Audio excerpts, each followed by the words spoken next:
For nearly 2 decades, Nicole Kidman and Keith Urban were the definition of Hollywood perfection. Two Australians who found each other when their lives were broken, and together, built a family, a future, and what seemed like an unbreakable love story, but behind the cameras and the glamour, a different story was playing out. A story of emotional exhaustion, distance, addiction, and two people trying desperately to hold on until one finally let go. Today, we uncover the truth behind Nicole Kidman and Keith Urban's shocking divorce, and how, after 19 years of marriage, the Hollywood fairy tale finally came undone. It was January 2005. Nicole Kidman was attending the GJUSA Gala, a celebration of Australian talent in Hollywood. She had just turned 38 and was still healing from one of the most public divorces in Hollywood history. Her split from Tom Cruise. Keith Urban was there too, 37 years old. Charming, funny, but quietly struggling with his own demons. Behind the fame and the music awards, he battled alcohol and drug addiction, trying to balance success with self-destruction. When Keith and Nicole met that night, something sparked. Nicole later said, "I remember thinking,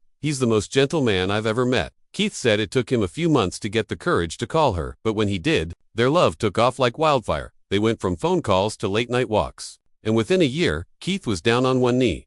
On June 25, 2006, Nicole and Keith married in a breathtaking ceremony in Sydney, Australia. The world watched as the Oscar-winning actress and the country superstar exchanged vows in front of family, friends, and cameras. It wasn't just a wedding, it was a symbol of hope. Two people who had both been broken by fame and love were finally finding redemption in each other. Nicole once said, "I wanted a normal life, and with Keith, I thought I'd finally found it." For a while, it truly seemed that way. They settled in Nashville, away from Hollywood's chaos, and started building a home. But as beautiful as it looked on the outside, cracks were already forming underneath.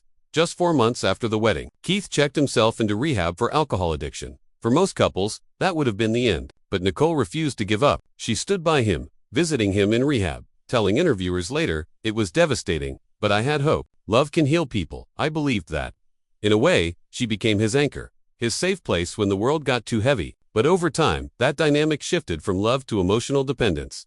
Friends close to Nicole say she took on a caretaker role, always trying to fix things, to keep Keith stable, to protect the marriage from his demons. And as much as she loved him, the emotional toll was enormous. While Keith was rebuilding his life through music, Nicole's career was skyrocketing. From Moulin Rouge to The Hours, Rabbit Hole, and Being the Ricardos, she became one of Hollywood's most respected actresses. Keith became a household name to winning Grammys, becoming a judge on American Idol, and selling out arenas worldwide. But with success came distance. Nicole would be gone for months filming. Keith would be touring in different countries. Their time together became fleeting, and so did their emotional connection.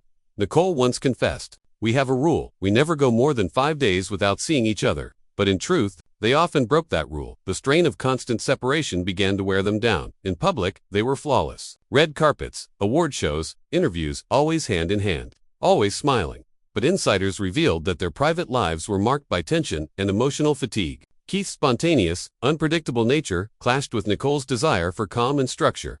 She was a planner, he thrived on chaos. She needed emotional safety, he needed space. And slowly, the passion that had once held them together began to fade. By 2015, Nicole admitted in an interview that they'd been through dark times, saying, "We've had to rebuild and heal. It's not perfect, but we keep choosing each other."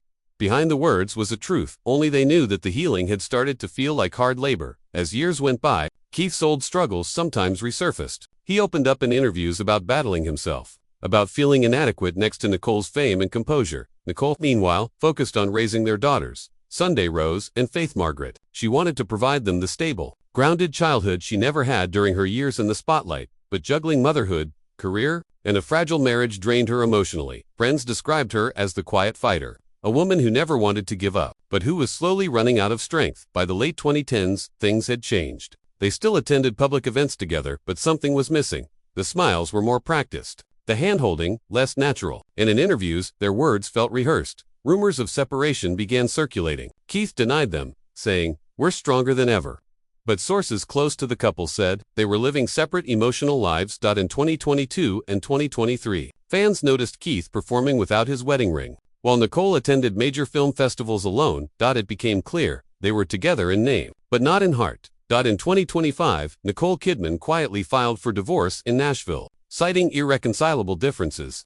There was no scandal, no cheating, just exhaustion. One insider told People, "Nicole has loved Keith deeply, but she can't be his healer anymore. She wants peace." Nicole requested primary custody of their daughters, focusing on giving them a sense of normalcy. Keith, sources said, was heartbroken but not surprised. The marriage had been over in everything but paperwork for some time. Shortly after the divorce became public, Keith returned to the stage, but fans could tell something had changed. He performed Blue Ain't Your Color with tears in his eyes. He skipped songs written about Nicole, and in one emotional performance of You'll Think of Me, he changed the lyrics from Take Your Space and Take Your Reasons to Take Your Unreasonable Reasons. The crowd fell silent. Everyone knew who he was singing about. Music had always been his therapy, but this time, it was raw. The man who had once sung about love and redemption was now singing about loss and regret. Nicole, true to form, said nothing publicly. No interviews, no tello moments, no bitterness. She appeared at a film premiere weeks later, elegant.com, but noticeably thinner. Her ring was gone. Her smile was soft, but her eyes told a story of heartbreak and release.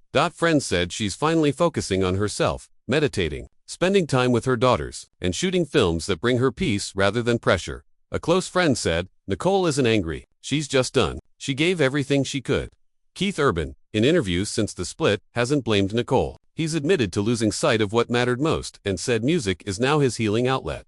For Nicole, life after divorce feels strangely familiar. She's been here before, rising from heartbreak, reinventing herself, and finding grace in solitude. But this time, there's a difference. She's older, wiser, and no longer searching for someone to complete her. She's complete on her own. Nicole and Keith's story isn't about failure, it's about humanity. It shows that even the deepest love can't survive without balance, healing, and self-respect. They taught the world that relationships aren't about perfection, they're about growth. And sometimes, growth means growing apart. Nicole Kidman and Keith Urban didn't lose each other because they stopped loving. They lost each other because they outgrew the versions of themselves that first fell in love. In the end, their story isn't a tragedy. It's a reminder that even love stories written in gold can fade into quiet endings. Keith Urban continues to tour the world, singing through the pain. Nicole Kidman continues to shine on screen, radiating grace and independence. Two souls who once saved each other, now walking different paths, but forever connected by a love that changed them both. If you believe in love, loss,